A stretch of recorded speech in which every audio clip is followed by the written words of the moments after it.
अलग धर्म हो गए।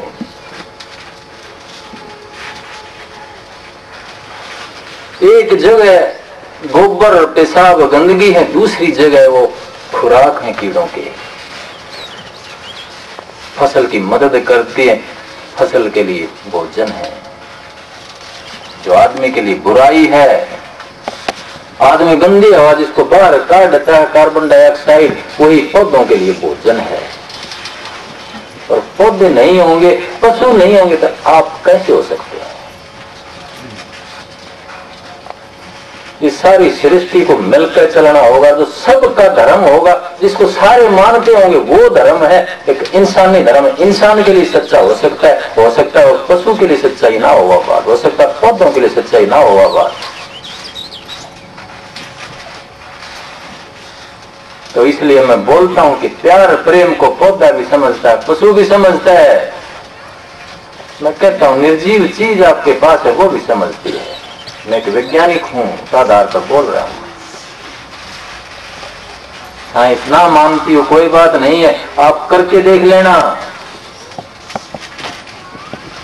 आपके घर में कोई गाड़ी हो जिसको निर्जीव कहते हो आप, कोई साइकिल हो, पौधा और पशुओं में तो साइंस भी मानने लगी है प्यार को और संगीत को कि उनसे प्यार से बात कीजिए, प्यार से बैठिए, प्यार की तरंग भेजिए, उनकी बुढ़वार बढ़ने लगती है, पशुओं का दूध बढ़ने लगता है। पशु से प्यार कीजिए, पशु की बुढ़वार होने लगती है, बच्चे की बुढ़वार होने लगती है। इसलिए प्यार को मैं व्यवहारिक धर्म कहता हूं। धर्म में सीना बोलता हूं कि सीने का धर्म, दिल का धर्म बोलता हूं। अगर सीने का धर्म नहीं है तो धर्म में शाश्वत की बात भूल जाइए आप। इसलिए धर्म वो है जिससे सारी सृष्टि आगे बढ़ती है, सारी सृष्टि को प्यार मिलता है। तो मैं बता रहा था आपको कि आपके पास कोई निर्जीव चीज हो, उसको भी जब आप लेके चलते हैं तो उस पर कपड़ा मार के सफाई करके उसको लेकर के चलते हैं, वो चीज आपकी मदद करेगी। आप तजुर्बा करके देख लेना, आपकी मदद करेगी। ये मेरा अनुभव है, आपको घाटे में नहीं जाने देगी। वो जिस चीज से भी आप प्यार करेंगे वो आपकी मदद करेगी।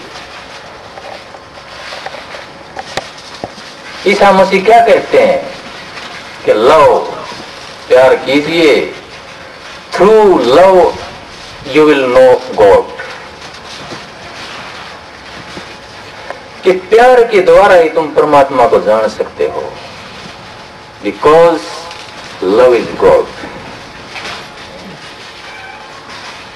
फिर कहते हैं कि प्यार ही वो परमात्मा है। उन्होंने ये नहीं कहा कि परमात्मा ही प्यार है, पहले परमात्मा को प्राप्त करो फिर प्यार मिलेगा। उन्होंने कहा कि प्यार ही परमात्मा है, क्योंकि प्यार सबके दिलों में बैठा हुआ है।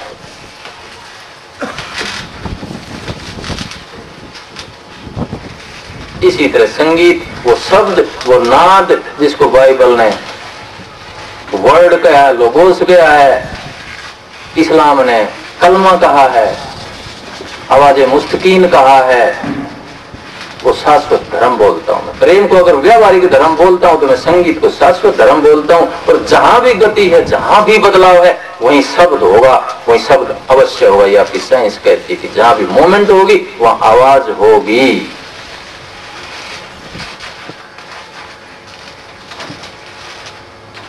अगर हमारे अंदर विचार भी चलते हैं, उसका भी शब्द कहती है साइंस के गर्भ में बच्चा उसकी आवाज को सुनता है।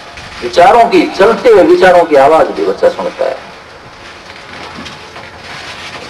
तो कॉस्मिक साउंड कैसी होगी, तो ब्रह्मांड की आवाज कैसी होगी, हाई लेवल कॉन्शियसनेस कैसी होगी, from which that sound emerges. Om is the name of the sound, Radha Swami is the name of the sound. कि शब्द वो संगीत कण कण में मौजूद है, सारे ब्रह्मांड में मौजूद है। उसको अनगनाद बोला गया है, उसको वर्ड बोला गया, उसको आवाज मुस्तकिन बोला गया, उसको कलमा इलाही बोला गया है। और वो कैसे मिलेगा? वो व्यावहारिक धर्म में सीना अर्थात प्रेम से प्राप्ति होगी उसकी, उसके बगैर कोई इलाज नहीं है। श्री अरविंद क्या कहते हैं? श्री अरविंद कहते हैं कि love is the crown of knowledge and works. वो कंप्लीट योग में कहते हैं कर्म, ज्ञान और भक्ति। जब इन तीन चीजों की पूर्णता होगी तब वो पूर्ण योग खिलता है। लेकिन आखिर में जाकर के क्या कहते हैं वो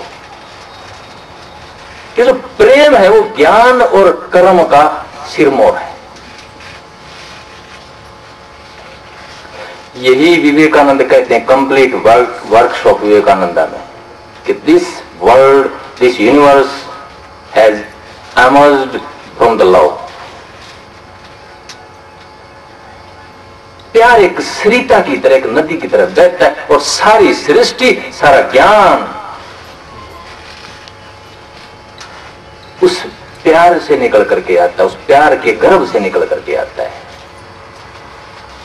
वहां कोई विचार नहीं रहता, विचार से खाली हो जाते हैं जब प्यार में जाते हैं। तो जब तक विचार रहता है तब तक प्यार रहता ही नहीं। मैं कहता हूं वो बिखेर देता है प्यार को।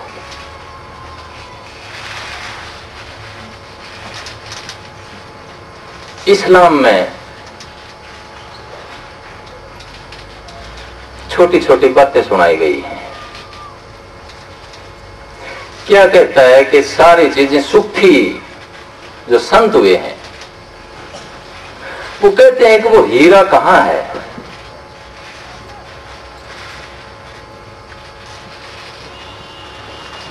एक कहानी सुनाई जाती है कि एक भिखारी था।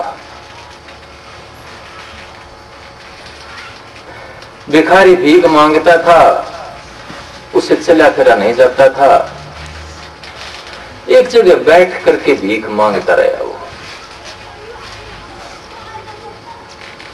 सारी जिंदगी चली गई, उसी जगह बैठ करके भीख मांगता रहा। वो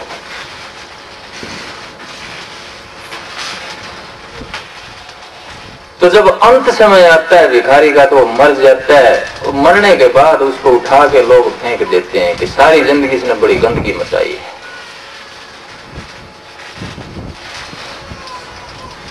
यहां बैठा रहा, आसपास में गंदगी फैलाई है इसने। कहने लगे कि इस जगह को भी साफ करो, शुद्ध करो।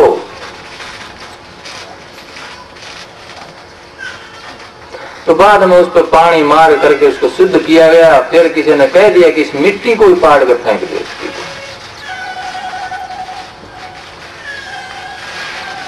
जो मिट्टी वहां से पाड़ी गई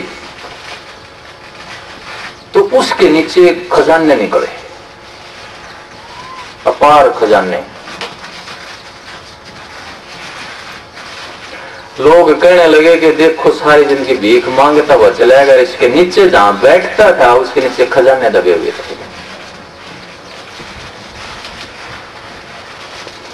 सूफी महात्मा कहते हैं कि ये हमारा हाल है कि हम भिखारियों की तरह इधर उधर भटकते फिर रहे हैं, लूटते फिर रहे हैं, मांगते फिर रहे हैं। खजाना कहां है?